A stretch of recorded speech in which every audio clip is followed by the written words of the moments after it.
2011 সালের 2রা মে গভীর রাতে পাকিস্তানের অ্যাবোটাবাদে একটি গোপন অভিযান চালিয়ে মার্কিন navy SEAL team 6 Osama bin লাদেনকে হত্যা করে। কিন্তু কিভাবে সিআইএ এই অপারেশন পরিকল্পনা করেছিল, কিভাবে তারা লাদেনের আস্তানার সন্ধান পেল, আজকের ভিডিওতে আমরা এই ঐতিহাসিক অভিযানের প্রতিটি ধাপ বিশ্লেষণ করব। ভিডিওটি শেষ পর্যন্ত দেখুন, কারণ এর শেষে আমরা শেয়ার করব কিছু চমকপ্রদ তথ্য যা খুব কম মানুষ জানে। চ্যানেল সাবস্ক্রাইব করুন এবং ভিডিওটি শেয়ার করুন। 2001 সালে 9/11 হামলার পর সিআইএ ও অন্যান্য মার্কিন গোয়েন্দা সংস্থাগুলো ওসামা বিন লাদেনকে ধরার জন্য বিশ্বজুড়ে তল্লাশি চালাতে থাকে। 2009-10 সালের দিকে সিআইএ জানতে পারে যে লাদেন পাকিস্তানের অ্যাবোটাবাদ শহরে একটি সুরক্ষিত কম্পাউন্ডে লুকিয়ে আছে। এই তথ্য তারা পান তার এক বিশ্বস্ত কুরিয়ারের ফোন ট্র্যাকিং করে। সিআইএ ড্রোন ও স্যাটেলাইটের মাধ্যমে লাদেনের আস্তানার ছবি তুলতে থাকে এবং নিশ্চিত হয় যে এটি আসলেই তার ঠিকানা। মার্কিন প্রেসিডেন্ট বারাক ওবামা ও তার নিরাপত্তা দল এটি নিয়ে মাসের পর মাস পরিকল্পনা করেন। অবশেষে 2011 সালের এপ্রিল মাসে অপারেশন নেপচুন স্পিয়ার নামে একটি গোপন অভিযান চূড়ান্ত করা হয়।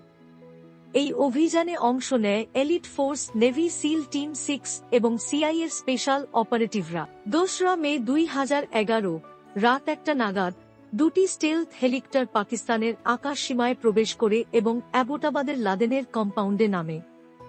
একটি হেলিকপ্টার দুর্ঘটনার শিকার হলেও নেভি সিলরা দ্রুত ভেতরে প্রবেশ করে। তারা একে একে লাদেনের দেহরক্ষী, ছেলে ও স্ত্রীর সঙ্গে সংঘর্ষে লিপ্ত হয়।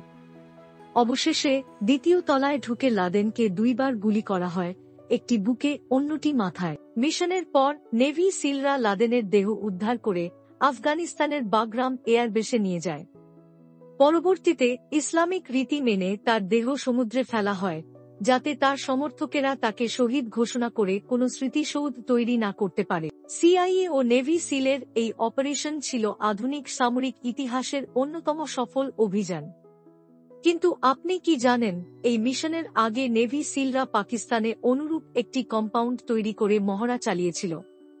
সিআইএ লাদেনের ডিএনএ মিলিয়ে তার পরিচয় নিশ্চিত করে।